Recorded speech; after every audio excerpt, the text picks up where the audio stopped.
नमस्कार। प्रस्तुत है मुंशी प्रेमचंद जी द्वारा लिखी एक कहानी तगादा। सेठ चेतराम ने स्नान किया, शिवजी को जल चढ़ाया, 2 दाने मिर्च चबाए, 2 लोटे पानी पिया और सोटा लेकर तगादे पर चले। सेठ जी की उम्र कोई 50 की थी। सिर के बाल झड़ गए थे और खोपड़ी ऐसी साफ सुथरी निकल आई थी जैसे ऊसर खेत। आपकी आंखें थी तो छोटी, लेकिन बिल्कुल गोल। चेहरे के नीचे पेट था और पेट के नीचे टांगे, मानो किसी पीपे में 2 मेखे गाड़ दी गई हो। लेकिन वह खाली पीपा ना था, इसमें सजीवता और कर्मशीलता कूट कूट कर भरी हुई थी। किसी बाकीदार असामी के सामने इस पीपे का उछलना कूदना और पैतरे बदलना देखकर किसी नट का चिगिया भी लज्जित हो जाता। ऐसी आंखें लाल पीली करते, ऐसे गरजते कि दर्शकों की भीड़ लग जाती थी। उन्हें कंजूस तो नहीं कहा जा सकता, क्योंकि जब वो दुकान पर होते तो हर एक भिखमंगे के सामने एक कौड़ी फेंक देते। हाँ, उस समय उनके माथे पर कुछ ऐसा बल पड़ जाता, आंखें कुछ ऐसी प्रचंड हो जाती, नाक कुछ ऐसी सिकुड़ जाती कि भिखारी फिर उनकी दुकान पर ना आता। लहने का बाप तगादा है, इस सिद्धांत के वह नन्हे भक्त थे। जलपान करने के बाद संध्या तक वो बराबर तगादा करते रहते थे। इसमें एक तो घर का भोजन बचता था, दूसरे आसामियों के माथे दूध, पूरी, मिठाई आदि पदार्थ खाने को मिल जाते थे। एक वक्त का भोजन बच जाना कोई साधारण बात नहीं। एक भोजन का एक आना भी रख ले तो केवल इसी मद में उन्होंने अपने 30 वर्षों के महाजनी जीवन में कोई 800 रुपये बचा लिए थे। फिर लौटते समय दूसरी बेला के लिए भी दूध, दही, तेल, तरकारी, उपले, ईंधन मिल जाते थे। बहुधा संध्या का भोजन भी ना करना पड़ता था, इसलिए तगादे से ना चूकते थे। आसमान फट पड़ता हो, आग बरस रही हो, आंधी आती हो, पर सेठ जी प्रकृति के अटल नियम की भांति तगादे पर जरूर निकल जाते। सेठानी ने पूछा, भोजन? सेठ जी ने गरज कर कहा, नहीं, सांझ का आने पर देखी जाएगी। सेठ जी के एक किसान पर 5 रुपए आते थे। 6 महीने से दुष्ट ने सूद ब्याज कुछ ना दिया था और ना कभी कोई सौगात लेकर हाजिर हुआ था। उसका घर 3 कोस से कम न था, इसलिए सेठ जी टालते आते थे। आज उन्होंने उसी गांव चलने का निश्चय कर लिया। आज बिना दुष्ट से रुपए लिए ना मानूंगा, चाहे कितना ही रोए, घिघियाए। मगर इतनी लंबी यात्रा पैदल करना निंदास्पद था। लोग कहेंगे नाम बड़े दर्शन छोटे। कहलाते सेठ चलते हैं पैदल, इसलिए मंथर गति से इधर उधर ताकते, राहगीरों से बात करते चले जाते थे कि लोग समझे वायु सेवन करने जा रहे हैं। सहसा एक खाली इक्का उनकी तरफ आता हुआ मिल गया। इक्केवा ने पूछा, कहाँ लाला, कहाँ जाना है? सेठ जी ने कहा, जाना तो कहीं नहीं है, 2 पग तो और है, लेकिन लाओ बैठ जाएं। इक्केवान ने चुपती हुई आंखों से सेठ जी को देखा। सेठ जी ने भी अपनी लाल आंखों से उसे घूरा। दोनों समझ गए, आज लोहे के चने चबाने पड़ेंगे। इक्का चला। सेठ जी ने पहला वार किया, कहाँ घर है मियाँ साहब? घर कहाँ है हुजूर, जहाँ पर रहूं वही घर है। जब घर था तब था, अब तो बेघर बेघर हूँ, और सबसे बड़ी बात यह है कि बेपर हूँ। तकदीर ने पढ़ काट लिए, लडूढ़ा बनाकर छोड़ दिया। मेरे दादा नवाबी में चकलेदार थे हुजूर, 7 जिले के मालिक। जिसे चाहे तो दम कर दे, फांसी पर लटका दे, निकलने के पहले लाखों की थैलियां नजर चढ़ जाती थी हुजूर। नवाब साहब भाई की तरह मानते थे। एक दिन वह थे, एक दिन यह है कि हम आप लोगों की गुलामी कर रहे हैं। दिनों का फेर है। सेठ जी को हाथ मिलाते ही मालूम हो गया, पक्का फिकैत है, अखाड़ेबाज, इससे पेश पाना मुश्किल है। पर अब तो कुश्ती बच गई थी, अखाड़े में उतर पड़े थे। बोले, तो यह कहो कि बादशाही घराने के हो। यह सूरत ही गवाही दे रही है। दिनों का फेर है भाई, सब दिन बराबर नहीं जाते। हमारे यहाँ लक्ष्मी को चंचला कहते हैं, बराबर चलती रहती है। आज मेरे घर, कल तुम्हारे घर। तुम्हारे दादा ने रुपए तो खूब छोड़े होंगे। इक्के वाला, अरे सेठ, उस दौलत का कोई हिसाब न था। ना जाने कितने तक खाने भरे हुए थे। बोड़ों में सोने चांदी के डले रखे हुए थे, जवाहरात टोकरियों में भरे पड़े थे। एक एक पत्थर 50-50 लाख का। चमक दमक ऐसी थी कि चिराग मात। मगर तकदीर भी कोई चीज है। इधर दादा का 40वां हुआ, उधर नवाबी बुर्द हुई। सारा खजाना लुट गया। छकड़ों पर लाद लाद कर लोग जवाहरात ले गए। फिर भी घर में इतना बच रहा था कि अब्बा जान ने जिंदगी भर ऐश किया। ऐसा ऐश किया कि क्या कोई भगवा करेगा। 16 कहारों के सुखपाल पर निकलते थे। आगे पीछे चौबदार दौड़ते चलते थे। फिर भी मेरे गुजर भर को उन्होंने बहुत छोड़ा। अगर हिसाब किताब से रहता तो आज भला आदमी होता। लेकिन रईस का बेटा रईसी तो होगा। एक बोतल चढ़ाकर बिस्तर से उठता था। रात रात भर मुजरे होते रहते थे। क्या जानता था एक दिन यह ठोकरें खानी पड़ेगी। सेठ, अल्लाह मियाँ का शुक्र करो भाई कि ईमानदारी से अपने बाल बच्चों की परवरिश तो करते हो। नहीं तो हमारे तुम्हारे कितने ही भाई रात दिन कुकर्म करते रहते हैं, फिर भी दाने दाने को मुहताज रहते हैं। ईमान की सलामती चाहिए। दिन तो सभी के कट जाते हैं। दूध रोटी खाकर कटे तो क्या, सूखे चने चबाकर कटे तो क्या। बड़ी बात तो ईमान है। मुझे तो तुम्हारी सूरत देखते ही मालूम हो गया था कि नीयत के साफ सच्चे आदमी हो। बेईमानी की तो सूरत ही से फटकार बरसती है। इक्के वाला, सेठ जी आपने ठीक कहा है कि ईमान सलामत रहे तो सब कुछ है।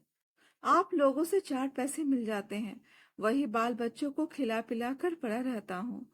हुजूर, और इक्के वालों को देखिए, तो कोई किसी मर्ज में मुब्तिला है तो कोई किसी मर्ज में। मैंने तौबा बोला, ऐसा काम ही क्यों करे कि मुसीबत में फंसे। बड़ा कुनवा है हुजूर। माँ है, बच्चे हैं, कई बेवाएं हैं, और कमाई यही इक्का है। फिर भी अल्लाह मियाँ किसी तरह निभाए जाते हैं। सेठ, वो बड़ा कारसाज है खां साहब। तुम्हारी कमाई में हमेशा बरकत होगी। इक्के वाला, आप लोगों की मेहरबानी चाहिए। सेठ, भगवान की मेहरबानी चाहिए। तुमसे खूब भेंट हो गई। मैं इक्के वालों से बहुत घबराता हूँ, लेकिन अब मालूम हुआ अच्छे बुरे सभी जगह होते हैं। तुम्हारे जैसा सच्चा दीनदार आदमी मैंने नहीं देखा। कैसी साफ तबीयत पाई है तुमने कि वाह। सेठ जी की ये लच्छेदारी बातें सुनकर इक्के वाला समझ गया कि यह महाशय परले सिरे के बैठकबाज हैं। यह सिर्फ मेरी तारीफ करके मुझे चकमा दिया चाहते हैं। अब और किसी पहलू से अपना मतलब निकालना चाहिए। इनकी दया से तो कुछ ले मरना मुश्किल है। शायद इनसे भय से कुछ ले लूं। बोला, मगर लाला यह ना समझिए कि मैं जितना सीधा और नेक नजर आता हूँ उतना सीधा और नेक हूँ भी। नेकों के साथ नेक हूँ, लेकिन बूढ़ों के साथ पक्का बदमाश हूँ। यो कहिए आपकी जूतियां सीधी कर दूं, लेकिन किराए के मामले में किसी के साथ रियायत नहीं करता। रियायत करूं तो खाऊं क्या। सेठ जी ने समझा था इक्के वाले को हत्थे पर चढ़ा लिया। अब यात्रा निर्विघ्न और निशुल्क समाप्त हो जाएगी। लेकिन यह आलाप सुना तो कान खड़े हुए। बोले, भाई रुपये पैसे के मामले में मैं भी किसी से रियायत नहीं करता, लेकिन कभी कभी यार दोस्तों का मामला आ पड़ता है तो झक मारकर दबना ही पड़ता है। तुम्हें भी कभी कभी बल खाना ही पड़ता होगा। दोस्तों से बेमुरब्बती तो नहीं की जाती। इक्के वाली ने रूखेपन से कहा, मैं किसी के साथ मुरब्बत नहीं करता। मुरब्बत का सबक तो उस्ताद ने पढ़ाया ही नहीं। एक ही चंचूल है। मजाल क्या कि कोई 1 पैसा दबा ले। घरवाली तक को तो 1 पैसा देता नहीं, दूसरों की बात ही क्या। और इक्के वाले अपने महाजन की खुशामद करते हो, उसके दरवाजे पर खड़े रहते हैं। यहाँ महाजनों को भी धता बताता हूँ। सब मेरे नाम को रोते हैं। रुपए लिए और साफ ढकार गया। देखे अब कैसे वसूल करते हो बच्चा। नालिश करो, घर में क्या धरा रखा है जो ले लोगे। सेठ जी को मानो जूड़ी चढ़ाई। समझ गए यह शैतान बिना पैसे लिए ना मानेगा। जानते कि यह विपत्ति गले पड़ेगी तो भूलकर भी इक्के पर पाँव न रखते। इतनी दूर पैदल चलने में कौन पैर टूट जाते थे। अगर इस तरह रोज पैसे देने पड़े तो फिर लेन देन कर चुका। सेठ जी भक्त जीव थे। शिव जी को जल चढ़ाने में जब से होश संभाला एक दिन का भी नागा ना किया। क्या भक्त वत्सल शंकर भगवान इस अवसर पर मेरी सहायता ना करेंगे। इष्ट देव का सुमिरन करके बोले, खां साहब, और किसी से चाहे ना दबो, पर पुलिस से तो दबना ही पड़ता होगा। वह तो किसी के सगे नहीं होते। इक्के वाले ने कहा, मारा कभी नहीं, उनसे उल्टे और कुछ न कुछ वसूल करता हूँ। जहाँ कोई शिकार मिला झट सस्ते भाड़े बैठाता हूँ और थाने पर पहुंचा देता हूँ। किराया भी मिल जाता है और इनाम भी। क्या मजाल कि कोई बोल सके। लाइसेंस नहीं लिया आज तक। लाइसेंस मजे में सदर में इक्का दौड़ाता फिरता हूँ। कोई साला चू नहीं कर सकता। मेले ठेलों में अपनी खूब बनाती है। अच्छे अच्छे माल चुनकर कोतवाली पहुंचाता हूँ। वहां कौन किसी की दाल गलती है। जिसे चाहे रोक ले। एक दिन, 2 दिन, 3 दिन, 20 बहाने हैं। कह दिया शक था कि यह औरत को भगाए लिए जाता है। फिर कौन बोल सकता है। साहब भी छोड़ना चाहे तो नहीं छोड़ सकते। मुझे सीधा ना समझिएगा। एक ही हरामी हूँ। सवारियों से पहले किराया तय नहीं करता। ठिकाने पर पहुंचकर एक के दो लेता हूँ। जरा भी ची चपड़ किया तो आस्तीन चढ़ा पैतरे बदलकर खड़ा हो जाता हूँ। फिर कौन है जो सामने ठहर सके। सेठ जी को रोमांच हो आया। हाथ में एक सोटा तो था ही, पर उसका व्यवहार करने की शक्ति का उनमें अभाव था। आज बुरे फंसे। ना जाने किस मनहूस का मुंह देखकर घर से चले थे। कहीं यह दुष्ट उलझ पड़े तो 10-5 दिन हल्दी सोट पीना पड़े। अब से कुशल है यहाँ उतर जाऊं। जो बच जाए वही सही। भीगी बिल्ली बनकर बोले। अच्छा, अब रोक लो खां साहब। मेरा गांव आ गया। बोलो, तुम्हें क्या दे दूं। इक्के वाले ने घोड़ी को एक चाबुक और लगाया और निर्दयता से बोला। मजूरी सोच लो भाई। तुमको ना बैठाया होता तो 3 सवारियां बैठा लेता। तीनों 4-4 आने भी देते तो 12 आने हो जाते। तुम 8 ही आने दे दो। सेठ जी की बधिया बैठ गई। इतनी बड़ी रकम उन्होंने उम्र भर इस मद में नहीं खर्च की थी। इतनी सी दूर के लिए इतना किराया वो किसी तरह ना दे सकते थे। मनुष्य के जीवन में एक ऐसा अवसर भी आता है जब परिणाम की उसे चिंता नहीं रहती। सेठ जी के जीवन में यह ऐसा ही अवसर था। अगर आने दो आने की बात होती तो खून का घूंट पीकर दे देते। लेकिन 8 आने के लिए कि जिसका द्विगुण एक कलदार होता है, अगर तू मैं ही नहीं हाथापाई की भी नौबत आए तो वह करने को तैयार थे। यह निश्चय करके वह दृढ़ता के साथ बैठे रहे। सहसा सड़क के किनारे एक झोपड़ा नजर आया। इक्का रुक गया। सेठ जी उतर पड़े और कमर से एक दुअन्नी निकालकर इक्केवान की ओर बढ़ाई। इक्केवान ने सेठ जी के तेवर देखे तो समझ गया। दांव बिगड़ गया। चाशनी कड़ी होकर कठोर हो गई। अब यह दांतों से लड़ेगी। इसे चुबल कर ही मिठास का आनंद लिया जा सकता है। नम्रता से बोला। मेरी ओर से इसकी रेवड़ियां लेकर बाल बच्चों को खिला दीजिएगा। अल्लाह आपको सलामत रखे। सेठ जी ने एक आना और निकाला और बोले। बस, अब और जबान ना हिलाना। एक कौड़ी भी बेसी ना दूंगा। इक्के वाला। नहीं मालिक, आप ही ऐसा कहेंगे तो हम गरीबों के बाल बच्चे कहाँ से पलेंगे। हम लोग भी आदमी पहचानते हैं हुजूर। इतने में झोपड़ी में से एक स्त्री गुलाबी साड़ी पहने पान चबाती हुई निकल आई और बोली। आज बड़ी देर लगाई। अच्छा, आज लाला जी तुम्हारे ही ऊपर थे। फिर आज तुम्हारा मिजाज काहे को मिलेगा। एक चेहरे साही तो मिली ही होगी। इधर बढ़ा दो सीधे से। यह कहकर वो सेठ जी के समीप आकर बोली। आराम से चरपैया पर बैठो लाला। बड़े भाग थे कि आज सवेरे सवेरे आपके दर्शन हुए। उसके वस्त्र मंद मंद महक रहे थे। सेठ जी का दिमाग ताजा हो गया। उसकी ओर कनखियों से देखा। औरत चंचल, बाकी कटीली, तेज तर्रार थी। सेठानी जी की मूर्ति आंखों के सामने आ गई। भद्दी, थल थल, पिल पिल, पैरों में बेवाय फटी हुई, कपड़ों से दुर्गंध उड़ती हुई। सेठ जी नाम मात्र को भी रसिक न थे, पर इस समय आंखों से हार गए। आंखों को उधर से हटाने की चेष्टा करके चारपाई पर बैठ गए। अभी कोस भर की मंजिल बाकी है, इसका ख्याल ही ना रहा।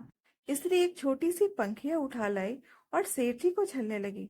हाथ की प्रत्येक गति के साथ सुगंधा का एक झोंका आकर सेठ जी को उन्मत्त करने लगा। सेठ जी ने जीवन में ऐसा उल्लास कभी अनुभव न किया था। उन्हें प्रायः सभी घृणा की दृष्टि से देखते थे। चोला मस्त हो गया। उसके हाथ से पंखिया छीन लेनी चाहिए। तुम्हें कष्ट हो रहा है, लाओ मैं झल लूं। यह कैसी बात है लाला जी। आप हमारे दरवाजे पर आए हैं, क्या इतनी खातिर भी ना करने दीजिएगा। और हम किस लायक हैं। इधर कहीं दूर जाना है। अब तो बहुत देर हो गई। कहाँ जाइएगा। सेठ जी ने पापी आंखों को फेर कर और पापी मन को दबाकर कहा। यहाँ से थोड़ी दूर पर एक गांव है, वहीं जाना है। सांझ को इधर ही से लौटूंगा। सुंदरी ने प्रसन्न होकर कहा। तो फिर आज यहीं रहिएगा? सांझ को फिर कहाँ जाइएगा? एक दिन घर के बाहर की हवा भी खाइए, फिर ना जाने कब मुलाकात होगी। इक्के वाले ने आकर सेठ जी के कान में कहा, पैसे निकालिए तो दाने चारे का इंतजाम करूं। सेठ जी ने चुपके से अठन्नी निकाल कर दे दी। इक्के वाले ने फिर पूछा, आपके लिए कुछ मिठाई लेता आऊं? यहाँ आपके लायक मिठाई तो क्या मिलेगी। हाँ, मुंह मीठा हो जाएगा। सेठ जी बोले, मेरे लिए कोई जरूरत नहीं। हाँ, बच्चों के लिए यह 4 आने की मिठाई लिवाते आना। चवन्नी निकालकर सेठ जी ने उसके सामने ऐसे गर्व से फेंकी, मानो इसकी उनके सामने कोई हैसियत नहीं है। सुंदरी के मुंह का भाव तो देखना चाहते थे, पर डरते थे कि कहीं वह यह न समझे लाला चवन्नी क्या दे रहे हैं, मानो किसी को मोल ले रहे हैं। इक्के वाला चवन्नी उठाकर जा ही रहा था कि सुंदरी ने कहा, सेठ जी की चवन्नी लौटा दो। लपक कर उठा ली। शर्म नहीं आती? यह मुझसे रुपया ले लो। 8 आने की ताजी मिठाई बनवा कर लाओ। उसने रुपया निकाल कर फेंका। सेठ जी मारे लाज के घर गए। एक इक्के भान की भटियारी, जिसकी टके की भी औकात नहीं, इतनी खातिरदारी करे कि उनके लिए पूरा रुपया निकाल कर देते। यह भला वो कैसे सह सकते थे। बोले, नहीं नहीं, ये नहीं हो सकता। तुम अपना रुपया रख लो, मैं रुपया दिए देता हूँ। यह लो, 8 आने की ले लेना। इक्के वान तो उधर मिठाई और दाना चारे की फिक्र में चला। उधर सुंदरी ने सेठ से कहा, वह तो अभी देर में आएगा लाला, तब तक पान तो खाओ। सेठ जी ने इधर उधर ताककर कहा, यहाँ तो कोई तंबोली नहीं है। सुंदरी उनकी ओर कटाक्षपूर्ण नेत्रों से देखकर बोली, क्या मेरे लगाए पान तंबोली के पानों से भी खराब होंगे? सेठ जी ने लज्जित होकर कहा, नहीं नहीं, यह बात नहीं, तुम मुसलमान हो ना। सुंदरी ने विनोद में आग्रह से कहा, खुदा की कसम, इसी बात पर मैं तुम्हें पान खिलाकर छोड़ूंगी। यह कहकर उसने पानदान से एक बीड़ा निकाला और सेठ जी की तरफ चली। सेठ जी ने 1 मिनट तक तो हाँ हाँ किया, फिर दोनों हाथ बढ़ाकर उसे हटाने की चेष्टा की, फिर जोर से दोनों होठ बंद कर लिए। फिर जब सुंदरी किसी तरह न मानी, तो सेठ जी अपना धर्म लेकर बेतहासा भागे। सोटा वहीं चारपाई पर रह गया। 20 कदम पर जाकर आप रुक गए और हाँफ कर बोले, देखो, इस तरह किसी का धर्म नहीं लिया जाता। हम लोग तुम्हारा छुआ पानी भी पी ले तो धर्म भ्रष्ट हो जाए। सुंदरी ने फिर दोहराया। सेठ जी फिर भागे। इधर 50 वर्ष से उन्हें इस तरह भागने का अवसर ना पड़ा था। धोती खिसक कर गिरने लगी, मगर इतना अवकाश ना था कि धोती बांध ले। बेचारे धर्म को कंधे पर रखे दौड़े चले जाते थे। ना मालूम कब कमर से रुपयों का बटुआ खिसक पड़ा। जब एक 50 कदम पर फिर रुके और धोती ऊपर उठाई, तो बटुआ नदारद। पीछे फिरकर देखा, सुंदरी हाथ में बटुआ लिए उन्हें दिखा रही थी और इशारे से बुला रही थी। मगर सेठ जी को धर्म रुपए से कहीं प्यारा था। 2-4 कदम चले, फिर रुक गए। यकाएक धन बुद्धि ने डांट बताई, थोड़े रुपए के लिए धर्म छोड़ देते हो? रुपए बहुत मिलेंगे, धर्म कहाँ मिलेगा? यह सोचते हुए वो अपनी राह चले, जैसे कोई कुत्ता झगड़ालू कुत्तों के बीच से आहत दुम दबाए भागा जाता हो और बार बार पीछे फिरकर देख लेता हो कि कहीं वे दुष्ट आ तो नहीं रहे हैं। दोस्तों, अगर ये कहानी अच्छी लगी हो तो कहानी को एक लाइक और चैनल को सब्सक्राइब करना बिल्कुल ना भूलें। मिलते हैं फिर एक नई कहानी के साथ। कहानी सुनने के लिए बहुत बहुत धन्यवाद।